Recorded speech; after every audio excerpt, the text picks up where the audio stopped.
seeing you were so in our blind, I could see no one.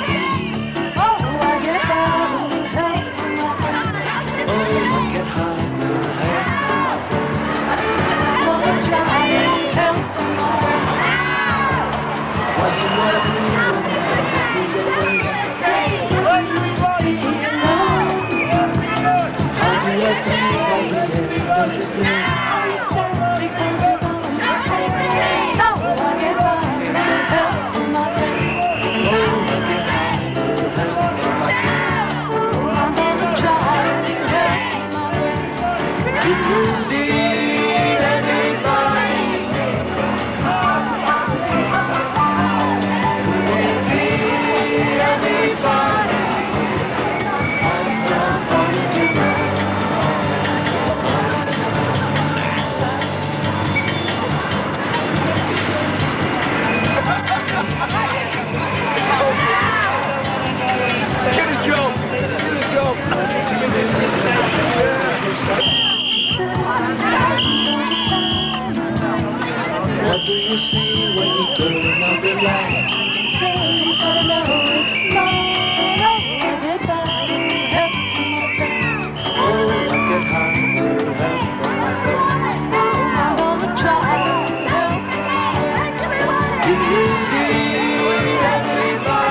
Thank you. Can you move back onto this front? Yeah, thank you. Thank you. Thank you very much. Free Keith Mann! Free Keith Mann! Free Keith Mann! Free Keith Mann! Free Keith Mann! Free Keith Mann!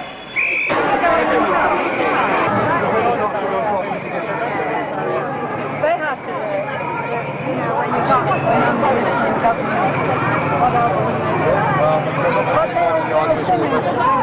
as long as you can get behind the barriers, there's no great problem.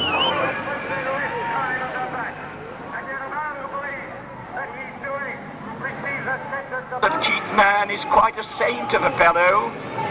He's a radical of his day, but I believe he has much more in common with Jesus of Nazareth than most of us have today. Yes.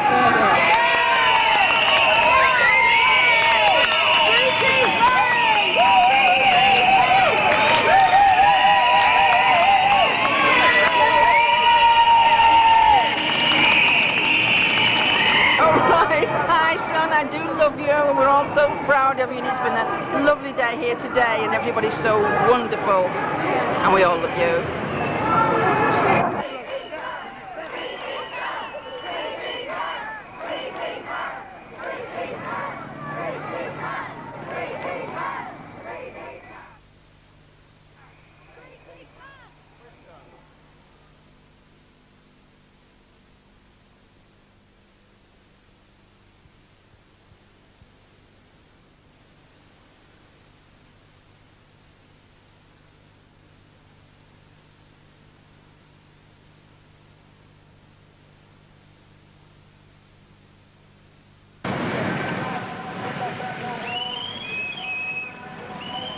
For you. We're really working hard. All right. I don't know what to say, Keith, but we miss you. Hi son, just arrived, been late. Held up on the motorway, broken down, fed up, totally knackered, and here's Carolyn to say hello to you. Hi. She won't say anything else, she's shy. Come on, Carolyn, say something. Come on, Carolyn, say hello to you. I said hello. Yeah, she's just come back from Holland, haven't you? Yeah. She's too shy. Oh. Oh, it's the day strong in there. Yeah, Need you. And Ali and Judy says I here too, you know that. We're looking forward to seeing you when you get out, sooner rather than later. And we see you on the 13th, we'll be waving to you to go in, man. Take care. Best of luck. Bye. Love ya. Loads of noise. That's fine. I've got to say something about the band dancing. Oh, right. I was Get the word. Yeah, come on, it's Keith there now. Keith, we love you, man. I'm always here for you. Right, don't forget that.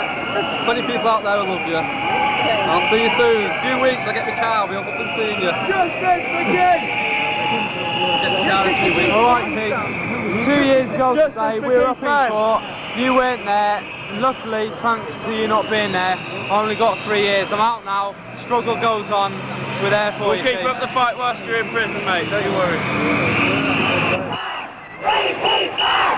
Free Keith Mann! Free Keith Mann! Free Keith Mann! Free Keith Mann! Free Keith Mann!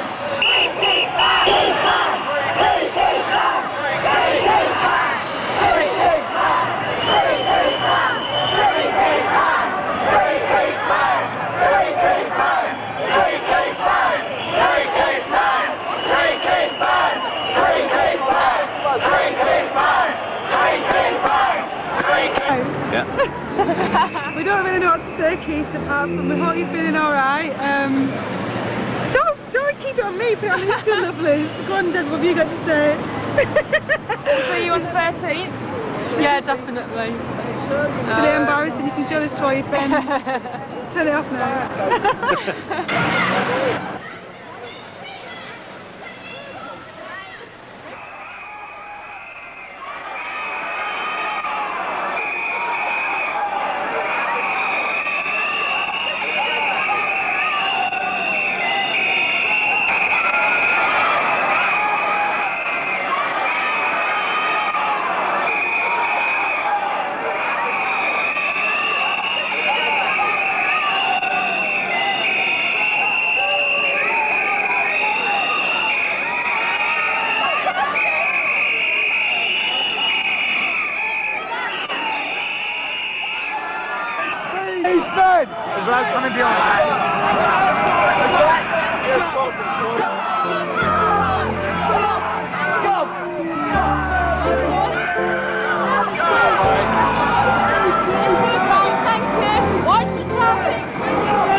The higher you build your barriers,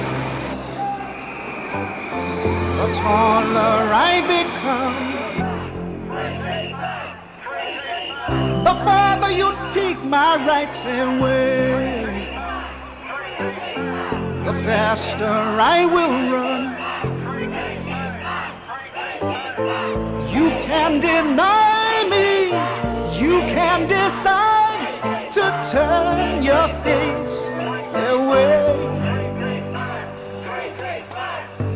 No matter, 'cause there's something inside so strong. I know that I can make it, though you're doing me wrong, so wrong. You thought that my pride was gone, oh no. Something inside so strong, oh, something inside so strong.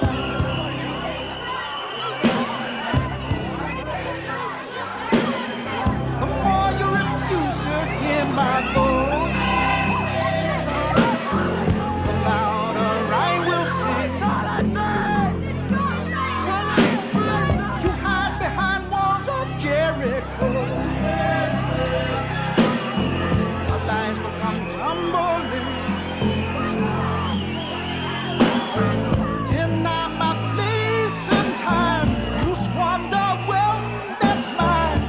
My light will shine so brightly it will blind you, 'cause there's something inside so strong, so strong. I know that I can make it, though you're doing me wrong, so wrong. You know that my pride was gone, oh no. Something inside so strong, oh, something inside so strong.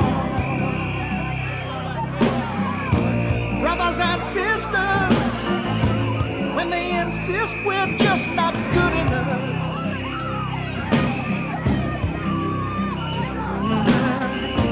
well, we know better.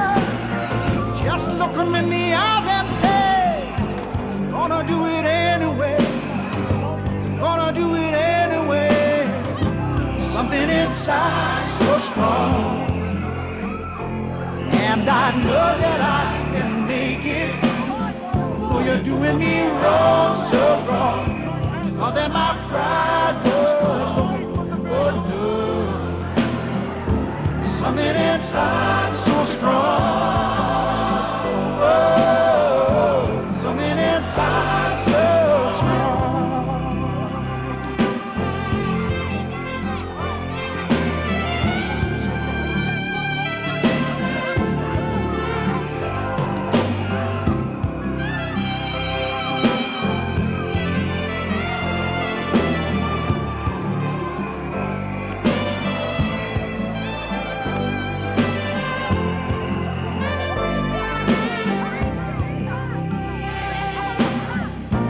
Brothers and sisters, when they insist we're just not good enough.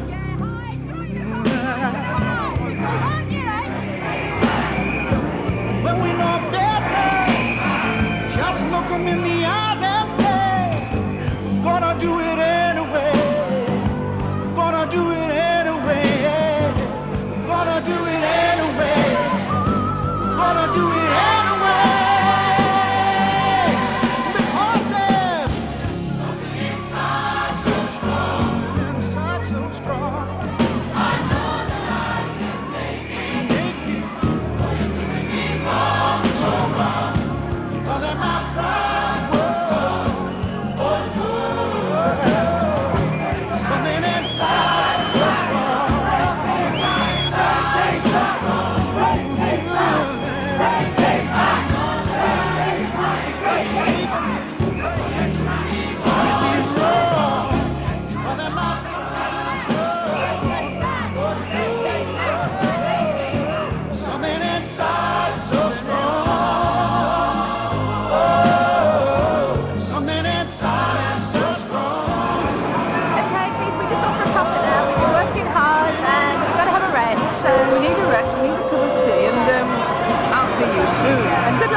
Well, that goes without saying, doesn't it? See you soon.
Keith Mann is guilty of showing compassion, and this dirty, filthy, stinking penal secretary has given him 14 years.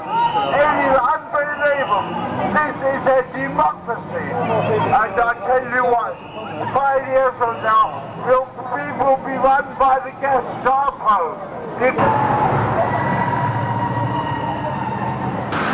Can you check the dates and things? It's on the news this morning. Oh my God, got me out of bed. That's what we must do now. Charles Paxton, Keith Mann, because he has shown compassion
from Milano, Italy, and I want them to free Keith Mann now because we know everything about it, even in Italy, and people are very interested in his case. This is a great injustice, so we want the British government to stop it now. We want real justice.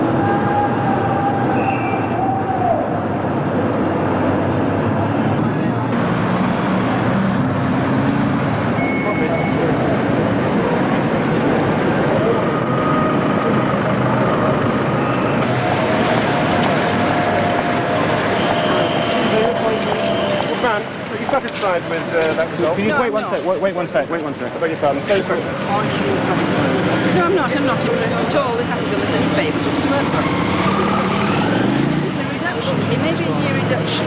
They sentenced Keith for 6 years on a 4-year sentence. They gave him 2 extra years. They've taken his off. They've given him another year. That's what they've done. They've given him nothing.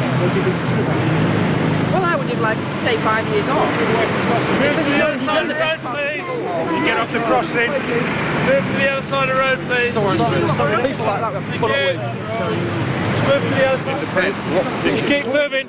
You know, they're hell-bent, they're just hell-bent on harassing us from when we got here. They're harassing us. Mr. Mack, can we move They down know the it's other side going through the house.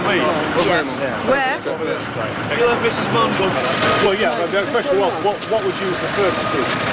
I would like to see a considerable reduction in this. I would like to see at least 5 years off it.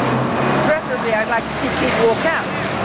Because I feel he's done long enough. He's done 4 years. I think he's done long enough. Mr. Mack, can I ask this again? Can you repeat to me your reaction? I'm not impressed. I don't feel they've done us any favours whatsoever. Keith is still going to go back to that hellhole. He's still going to have to serve his time as a criminal, a category A criminal, for something he hasn't done, because he hasn't believed. But aren't you impressed that they reduced it by 3 years? No, I'm not. No, they owed him 2 years anyway. They over-sentenced him. They over-sentenced him, so they owed him 2 years. They've taken a year off. They've given Keith a year. That's the only thing they've done for him. And I don't really know where they came to this, because I was amazed that he got so far. It's your son. This is Anthony. This is Anthony. We're the best mum in the world here. Can you just look here quickly? How many mums would fight for the sun like my mum has? Mrs. Mann? Yes.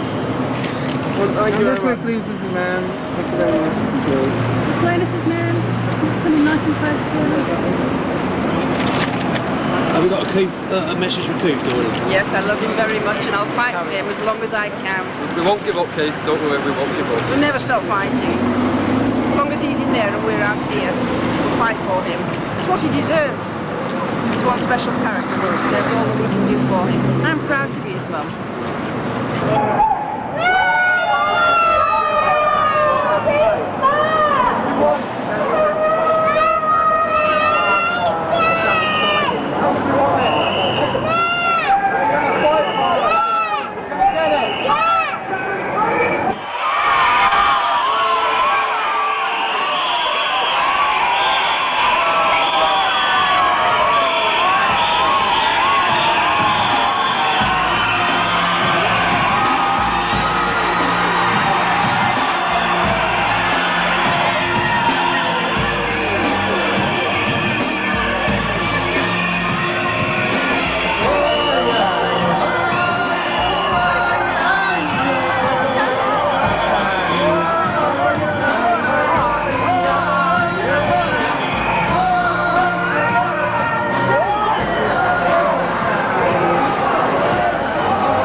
voiceless. Through me the dumb shall speak, till the deaf world's ear be made to hear the cries of the worldless weak. From street and from cage and from kennel, from stable and zoo, the wail of my tortured kin proclaim the sin of the mighty against the frail. Oh, shame on the mothers of mortals who have not stopped to teach of the sorrow that lies in those beautiful eyes, the sorrow that has no speech. The same force that fashioned the sparrow formed the man, the king, the god of the whole, who gave a soul to each furred and feathered thing. I am my brother's keeper, and I will fight against their fight, and speak the word of beast and bird, till the world will set things right.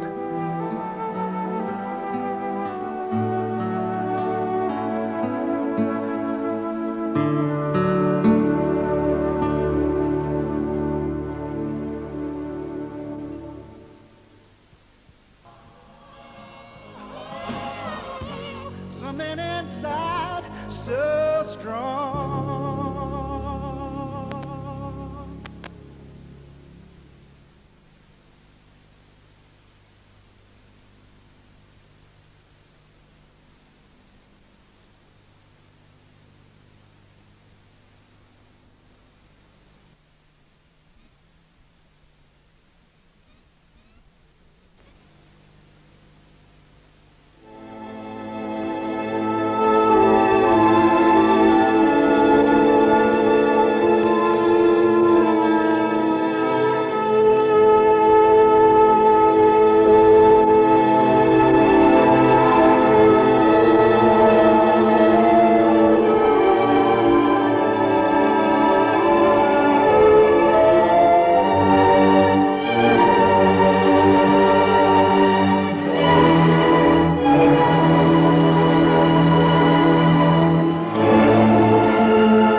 Pat, you're a naturopath, a homeopath, and a scientific anti-vivisectionist.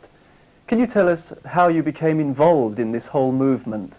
I came from a different direction than the normal animal rights worker. I started off in life as an engineer. In my late 20s, I lost my father to cancer. His parents had both already gone with the same disease, or the treatment, and I found that I had to change direction for my own survival, really. I needed to know about the alternatives, and by chance I picked up a book on alternative medicine, and I found that this wasn't really what I'd been fed from orthodox sources. One thing led to another. I began to eat books on the subject. Eventually I took a qualification as a naturopath and qualified in 1974. After that I discovered vivisection, which is unusual. I then realized that this huge hoax, which was allopathic medicine, was being underpinned by the obscene cruelty of vivisection. So I became quite annoyed, to put it mildly. What in fact is vivisection? What does it involve? It involves painful experiments on animals. Physical, mental, emotional, psychological. Taking a blowtorch to a pig or a dog. Removing kittens' eyes. Freezing, drowning, disemboweling, raping, irradiating, driving mad. Billions of animals of innumerable species. Anything they can get their hands on, in short. The pro-vivisectionists claim that experimenting upon animals can teach us about human health and human disease. Is there any truth in this claim? Not an atom. You cannot extrapolate across the species barrier. There are books full of examples to back up that, but you only need to remember one scenario, and that is the LD50, in which a batch of animals are force-fed a substance, usually a petrochemical, to see how much constitutes a lethal dose for 50% of the batch. Now in this test, the animals are the same species, the same size, the same age, the same weight, the same appearance. They are force-fed the same dose of the same substance at the same time within laboratory control conditions. Some animals die, some animals do not die. Some die one way, some die another. Some are maimed one way, some are maimed another. So we cannot extrapolate from one animal to its virtual clone when we do exactly the same thing to it at the same time in the same place. Therefore, extrapolation cannot be achieved under any circumstances, and that fact alone is enough to scupper vivisection entirely. But surely animal experimentation must have taught us something useful. There must have been something of value to come from it all. No, certainly not. You cannot extrapolate at all. What it has told us is that there is no more bogus way of trying to prove the safety and efficiency of a substance than through an animal test. We see this all around us, the comeuppance of animal experimentation, the huge human damage, the animal damage, the environmental damage, the economic damage. That's what it's told us. It has told us nothing of benefit for human health and medicine. But if vivisection is useless and in fact dangerous, why on earth are serious scientists and pharmaceutical companies all over the world still using this method? Well, all medical fraud has several clearly defined facets. The driving force behind vivisection is pure dollar lust. It is very, very big business. If you have a petrochemical, pesticide, herbicide, solvent, prescription drug, over-the-counter drug, whatever, which would not pass genuine tests of safety and efficiency, and none of them will, you have to have a fraudulent test to get your product onto the market. If you didn't, not only would you not be the world's #1 money spinner, you wouldn't be in business at all. That's the driving force. But there is another factor called what I call the great god of consensus medicine, in which the orthodox academics fall into line. Now, the vivisection industry make great play on this. They say we have 1,000 members of the British Association who say that vivisection is good for us. Now, I have O-level maths, and I'm here to tell you that 1,000 times nothing equals nothing. If 1,000 academics choose to toe the consensus line, to fall in line with the orthodox view, without offering an atom of evidence to support their views are worthless. What is important is this: 1,000 doctors against vivisection. Why did these conservative people choose to swim against the tide? Do they like peer ridicule? Do they like losing positions of power and influence and money? No, these people are independent thinkers and they back up their views with tons of evidence. That's important, 1,000 doctors against vivisection. Academics towing the line means nothing to an intelligent person. What about animals themselves? Can we not learn to cure animal diseases through vivisecting them? Certainly not. If you take, for instance, the domestic dog, whose health is about comparable now with human beings. The cancer rate is around 23% in all dogs, 45% in dogs over the age of 10, heart disease, diabetes, immune system problems. This has been caused by cumulative effects of tinned cooked meat laced with nitrates and pesticides and salt, vaccines, antibiotics. This bears no relationship whatsoever to the animal who's been taken off the streets or from a breeder and is put in a laboratory cage. This animal was healthy when it arrived at the laboratory.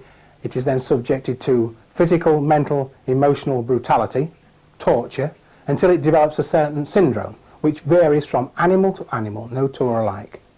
The vivisector is then telling us that this artificially induced malady compares with a spontaneously occurring disease in another animal or man. This is self-evident absurdity. No, absolutely not. Wasn't insulin discovered as a result of experimentation upon animals?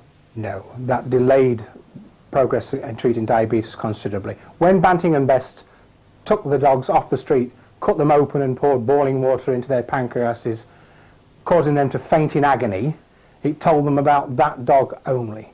The work that was done on insulin was done primarily by a man called Corley and other people working in the field of human medicine. Insulin therapy is fraught with danger. I know this from personal experience. My own mother went down that path. Thankfully, she died before they could cut the second leg off. But while she was in hospital, I saw the products of orthodox insulin therapy and orthodox diabetes diet. Insulin should be managed by diet alone, particularly in maturity onset cases. As one American diabetic said, the diabetics do not owe their lives to insulin, they owe their deaths to insulin. And this is too often the case, I'm afraid. Well, what about the whole subject of cancer? Isn't it true that animal experimentation is helping to cure cancers such as leukemia? Most certainly not. The definition of cure in cancer is the restoration of the cancer defense mechanism and the elimination of cancer through that mechanism. In other words, the restoration of health of the patient. That is the only definition of cure in cancer. All the information has been in for decades to successfully prevent and treat cancer through natural, holistic, metabolic means. Zapping the tumour, the cell with high-dose radiation, with petrochemical drugs, or with the scalpel, and then announcing cured after the patient has lasted 5 years is not successful treatment of cancer. It's a hoax. Now let's come to the whole question of vaccination. Surely vaccination, which is developed on animals, has saved the lives of thousands of people and eradicated diseases such as smallpox, TB, diphtheria. No. The whole of the worldwide multi-billion pound, dollar, yen vaccination enterprise is based on the United Kingdom smallpox experience, as is summarised in this graph. This graph is the graph of the decline of death rate of smallpox in England and Wales. Everything is based on this graph. These are the figures of Professor Thomas McCown of the Department of Social Medicine at Birmingham University. Unchallenged figures. If we look at the graph, we see that the death rate would have gone off the graph around 1870. But at that time, Jenner's disciples persuaded Parliament that vaccinating the people would be a good idea. At the point the vaccination campaign started, the death rate took off. It went through the roof to a peak of 42,000 deaths in 1871, 1872. Then the effects of the vaccine started to wear off and it declined. In the 1920s, isolation beat smallpox. And yet they say that this is how smallpox vaccine beats smallpox. What should have seen a permanent ban of any form of vaccination ever was offered as proof of vaccination's efficiency. This is the proof, unchallenged figures. It should have scuppered the whole of the vaccination programme. Now all the graphs are the same except this one. They all show no benefit at all. This one shows a definite negative. If you look at the graph of measles decline in death rate, they were so keen to make a fat fortune out of the vaccine, they actually introduced it when the death rate had gone off the graph. And it's all like that. Vaccination did not defeat the infectious diseases. They were defeated by social measures. Hygiene, sanitation, improved nutrition, and cyclic factors of which we know nothing. Vaccination is a hoax. So why don't doctors speak out against vaccination if it's so useless and harmful? They're a very conservative breed, and to move out of line takes a great deal of courage, and it also requires independent thought. Now that's a very, very painful process for many doctors, so they slavishly toe the orthodox line, irrespective of evidence. And this is the same across the whole spectrum of medical practice. The chairman of the BMA Ethics Committee has said that at least 50% of current medical practices are at best useless. Some say that upwards of 85% of orthodox medical practices are unproven, but they still carry on with them. It's service to this great God, this very jealous deity. That's what keeps all the orthodox medical practices in operation in spite of overwhelming contrary evidence. Is it true that there is some kind of financial incentive for doctors to vaccinate as much as they do? The current figure, I think, is around £1,800 for jabbing 90% of infants on the list. So when that kind of money is involved, it all helps. It's an extra week in the Bahamas. And you've got a built-in opposition to telling the parents the whole truth. It's not just financial, it's the threat to the doctor's authority, and parents have actually been struck off doctors' lists for refusing to have their children jabbed. Well, what about the question of the world population, which has increased enormously? Isn't that testimony to the value and efficacy of animal-tested drugs and vaccination? After all, we're all living much longer. The world population is down to breeding and less malnutrition, less starvation in certain places. We're still dying at a huge rate, but we're breeding even faster. Now, the medical orthodoxy claim that they have eradicated certain diseases. We've seen from the vaccination graphs that this is not true. The only diseases which have been successfully treated in the purest sense of the word are the chronic metabolic disorders, scurvy, pellagra, beriberi, which have been treated by nutritional means. They're the only ones that have been really cured. The rest have been suppressed. And in the wake of this suppression by petrochemical drugs, in the wake of the deluge of petrochemicals which are saturating our planet, we now have well over 20,000 diseases and rising. Where are they coming from? I say the most likely culprit are the 200, 300,000 products of the vivisection laboratory, these dangerous synthetics. I say that's the chief culprit. What about transplants? How do they fit into this whole scheme of things? Firstly, all surgery, transplant surgery included, comes about because the apprentice surgeon learns his trade at the elbow of the master surgeon working on a human being. Full stop. Animal surgery tells you about animals. Everything is different about them. Secondly, transplants are the logical extension of a system of medicine gone mad. The first question that needs to be addressed is, where are all the ruined kidneys and the wrecked livers coming from?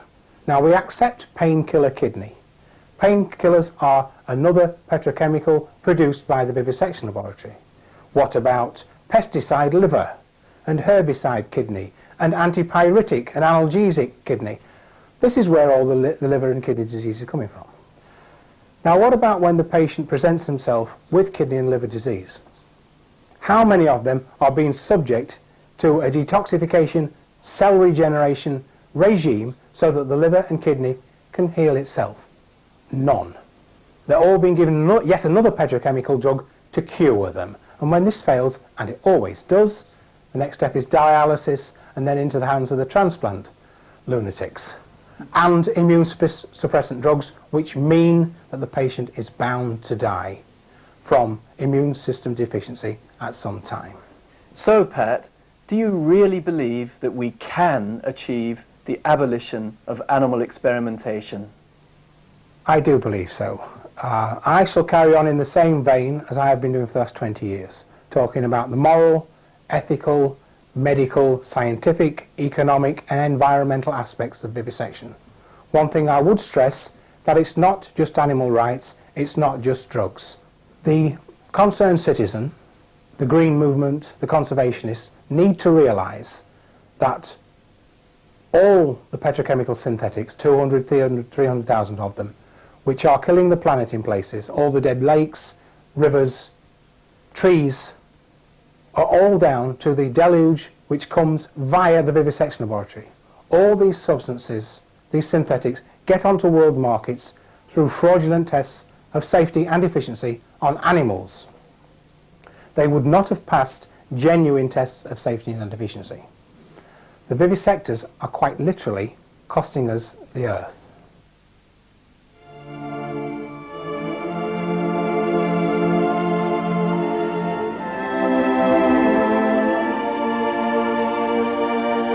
If you would like more information about vivisection and how you can contribute to its total abolition, write to the British Anti-Vivisection Association, London, P.O. Box 4746, London, SE11 4XF.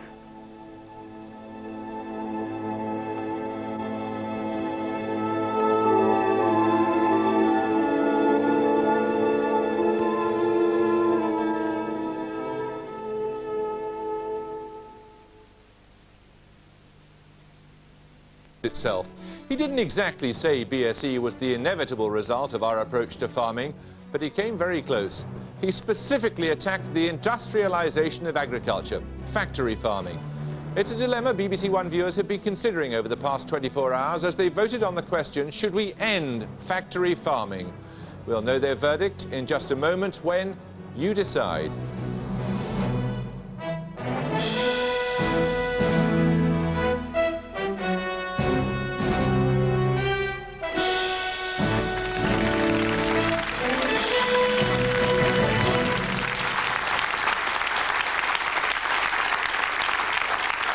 We are at a moral and ethical watershed, Prince Charles said tonight. Perhaps BSE is one example of how nature hits back when we violate her laws. Meanwhile, the cull of 127,000 cattle has been put on hold by the government, but Britain and the rest of the community are nowhere near resolving the beef crisis. Prince Charles said it was no use blaming farmers for the mess. For the last 50 years, they've been given the one objective of producing cheap food and plenty of it, regardless of the consequences. Which leads to tonight's question. Should we end factory farming? If most of you agree, then we'll rehearse the arguments in favour of intensive methods of agriculture. If, on the other hand, a majority of people have voted in favour of factory farming, then we'll examine the arguments against. Now, altogether, 30,000 people have rung in to vote on the question, should we end factory farming? And here is the result. A staggering 91% of people appear to have voted in favour of banning factory farming and only 9% against. That is, by any